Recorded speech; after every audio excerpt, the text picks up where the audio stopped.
ಎಲ್ಲ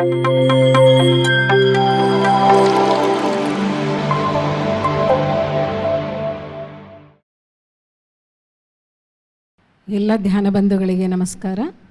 ನನ್ನ ಹೆಸರು ಅನಿತಾ ನಾಗೇಂದ್ರನ್. ನಮ್ಮ ಊರು ಚಳ್ಳಕೆರೆ. ನಾನು 2007 ಡಿಸೆಂಬರಲ್ಲಿ ಧ್ಯಾನಕ್ಕೆ ಬಂದೆ. ಆವಾಗ ತಿರುವಣ್ಣಾಮಲೈ ಧ್ಯಾನ ಯಜ್ಞ ನಡೀತಾ ಇತ್ತು. ಆವಾಗ ನನಗೆ ಧ್ಯಾನ ಪರಿಚಯ ಆಯಿತು. ನಾನು ಭಗವದ್ಗೀತೆ ಕ್ಲಾಸ್ಗೆ ಹೋಗ್ತಾಯಿದ್ರೆ ಅಲ್ಲಿ ಒಬ್ಬರು ಬೆಂಗಳೂರಿಂದ ಮಾಸ್ಟರ್ ಬಂದು ಧ್ಯಾನದ ಬಗ್ಗೆ ತಿಳಿಸ್ಕೊಟ್ರು. ಆದರೆ ಧ್ಯಾನ ನನಗೆ ಅದಕ್ಕೆ ಮುಂಚೆನೇ ಒಂದು ತಪನ ಇತ್ತು, ಏನಾದರೂ ಒಂದು ಆಧ್ಯಾತ್ಮಿಕ ಯಾವುದೋ ಒಂದು ಮಾರ್ಗದಲ್ಲಿ ಮುನ್ನಡಿಬೇಕು ಅಂತ. ಎಷ್ಟೋ ಹುಡುಕ್ತಾ ಹೋದೆ.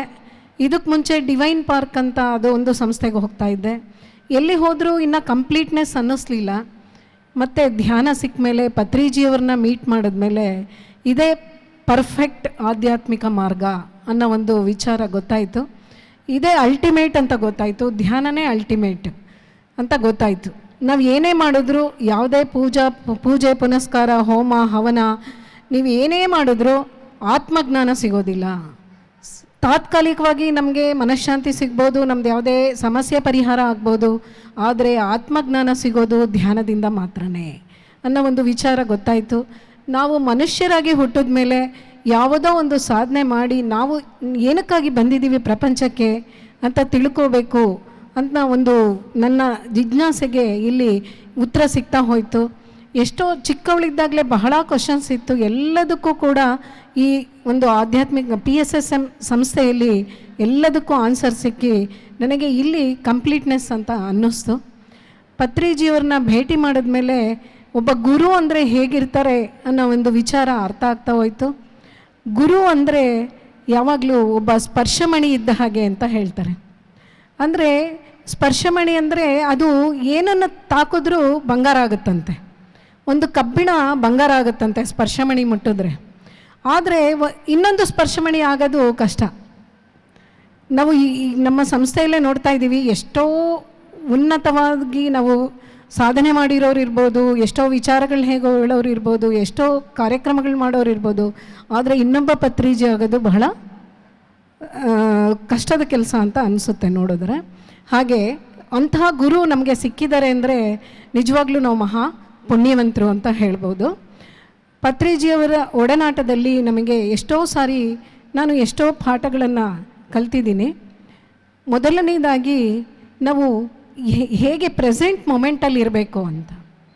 ಅಂದರೆ ಯಾವಾಗಲೂ ವರ್ತಮಾನ ಕಾಲ, ನಾವು ಯಾವಾಗಲೂ ಭೂತಕಾಲದಲ್ಲಿರ್ತೀವಿ, ಇಲ್ಲ ಭವಿಷ್ಯತ್ ಕಾಲದಲ್ಲಿರ್ತೀವಿ.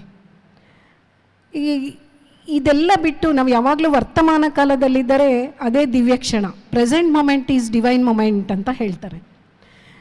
ಅದು ಆ ಒಂದು ವರ್ತಮಾನದಲ್ಲಿರೋದನ್ನು ಕಲಿಬೇಕಾಗಿರೋದಕ್ಕೋಸ್ಕರನೇ ನಾವು ಎಲ್ಲ ಸಾಧನೆ ಮಾಡಬೇಕಾಗಿರ್ತಕ್ಕಂಥದ್ದು.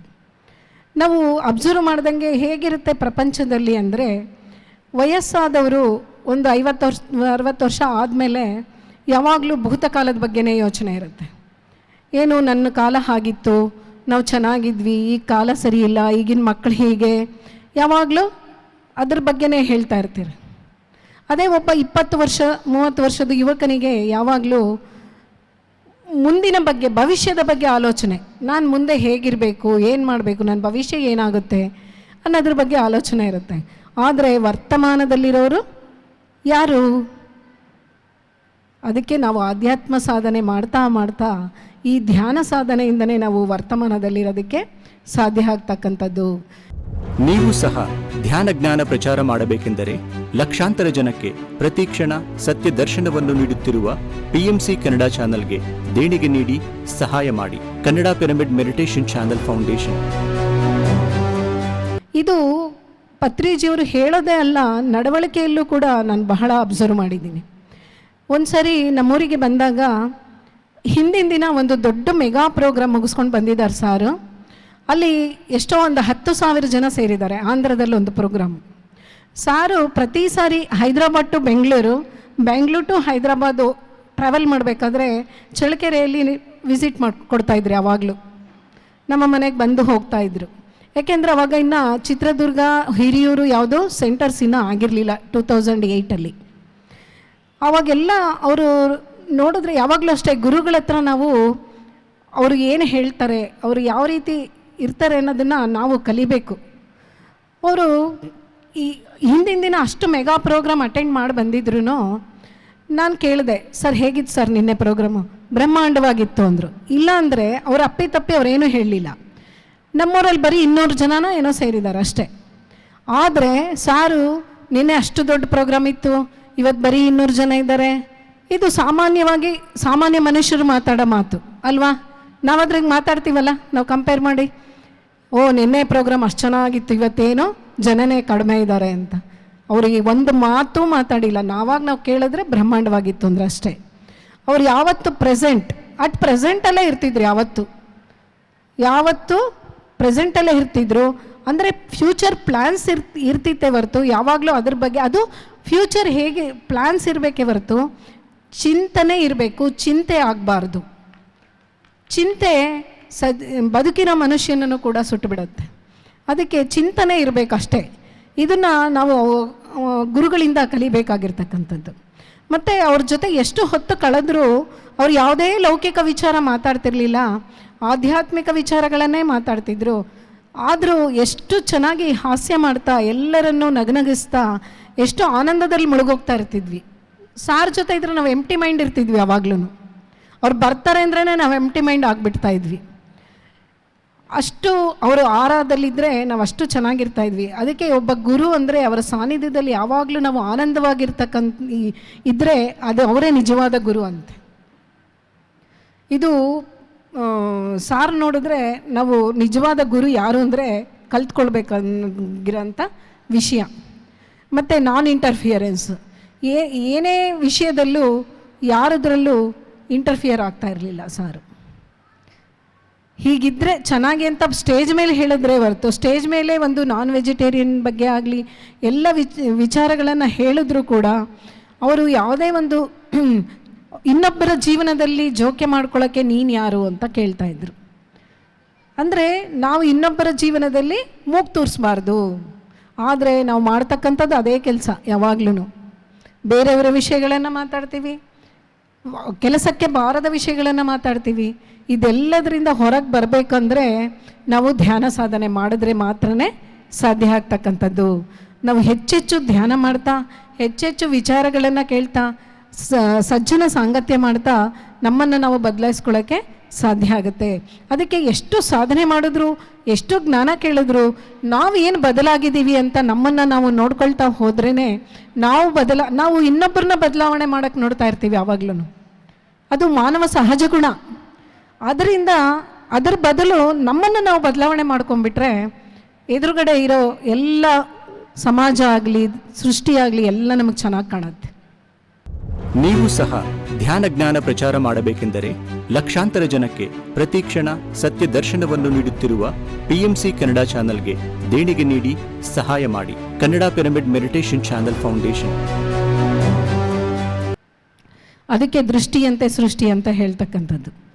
ನಾವು ಏನು ನೋಡ್ತೀವೋ, ನಾವು ಯಾವ ಥರ ಕಾಣ್ತೀವೋ ಆ ಥರ ನಮಗೆ ಸೃಷ್ಟಿ ಕಾಣುತ್ತೆ. ಯಾವುದೇ ಒಬ್ಬ ಮನುಷ್ಯನನ್ನು ನೋಡಿದ ತಕ್ಷಣ ನಾವು ಇವರಿಂಥವರು ಅವರಂಥವ್ರನ್ನು ನಾವು ಲೇಬಲ್ ಮಾಡ್ತೀವಿ. ನಾವು ಯಾಕೆ ಅಂದರೆ ನಾವು ಬೇಗ ನೆಗೆಟಿವ್ಸೇ ಕಾಣುತ್ತೆ ನಮಗೆ. ಆದರೆ ನಾವು ಅದನ್ನು ಬಿಟ್ಟು ಪಾಸಿಟಿವನ್ನಾಗಿ ಏನನ್ನಾದರೂ ಆಗಲಿ ಪಾಸಿಟಿವ್ ಆಗಿ ತಗೊಂಡಾಗ ನಾವು ನಮ್ಮ ಲೈಫಲ್ಲಿ ನೆಮ್ಮದಿಯಾಗಿ ಇರ್ಬೋದು, ಆರಾಮಾಗಿ ಇರ್ಬೋದು.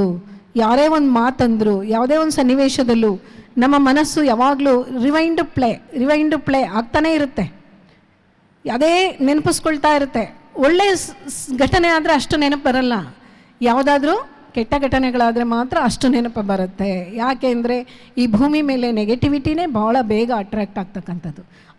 ಅದಕ್ಕೆ ಸಾಧನೆ ಮಾಡೋಕ್ಕೋಸ್ಕರ ದೇವಾನುದೇವತೆಗಳು ಕೂಡ ಭೂಮಿ ಮೇಲೆ ಬರಬೇಕಾಗಿರ್ತಕ್ಕಂಥದ್ದು. ಅಂತಹದ್ರಲ್ಲಿ ನಾವು ಅಪರೂಪವಾದ ಒಂದು ಮಾನವ ಜನ್ಮ ನಮಗೆ ಸಿಕ್ಕಿದೆ. ಅದರಲ್ಲೂ ಅಪರೂಪವಾದ ಧ್ಯಾನ ಜನ್ಮ ನಮಗೆ ಸಿಕ್ಕಿದೆ, ಧ್ಯಾನ ಸಿಕ್ಕಿದೆ. ಇದನ್ನು ನಾವು ಉಪಯೋಗಿಸ್ಕೊಂಡು ನಾವು ಹೆಚ್ಚೆಚ್ಚು ಧ್ಯಾನ ಮಾಡ್ತಾ ನಮ್ಮನ್ನು ನಾವು ಬದಲಾಯಿಸ್ಕೊಳ್ತಾ ಹೋಗಬೇಕು. ಅದಕ್ಕೆ ಯಾರದೇ ಲೈಫಲ್ಲೂ ನಾವು ಇಂಟರ್ಫಿಯರ್ ಮಾಡಬಾರ್ದು. ನಮ್ಮ ಮಕ್ಕಳೇ ಆಗಲಿ, ನಮ್ಮ ಸೊಸೆಗಳಾಗಲಿ, ನಮ್ಮ ಅಳಿಯಂದ್ರಾಗಲಿ, ಯಾರಾದರೂ ಆಗಲಿ, ಇಲ್ಲ ಅಣ್ಣ ತಮ್ಮಂದ್ರಾಗಲಿ, ತಂದೆ ತಾಯಿ ಆಗಲಿ, ಎಲ್ಲರದ್ರಲ್ಲೂ ನಾವು ಯಾಕೆ ಅಂದರೆ ಅವ್ರದ್ದೇ ಆದ ಅವರ ಒಂದು ಜೀವನ ಇರುತ್ತೆ ಅವರಿಗೆ. ಅವ್ರಿಗೆಲ್ಲ ಗೊತ್ತಿರುತ್ತೆ. ನಾವೇನು ಅಂದ್ಕೊಳ್ತೀವಿ, ನಾವು ಕರೆಕ್ಟು, ಅವ್ರು ಕರೆಕ್ಟ್ ಇಲ್ಲ, ಅವ್ರು ನಾವು ಹೇಳಿದಾಗೆ ಎಲ್ಲ ಕೇಳಬೇಕು ಅಂದ್ಕೊತೀವಿ. ಅದಕ್ಕೋಸ್ಕರ ನಾವು ಇಂಟರ್ಫಿಯರ್ ಮಾಡ್ತೀವಿ.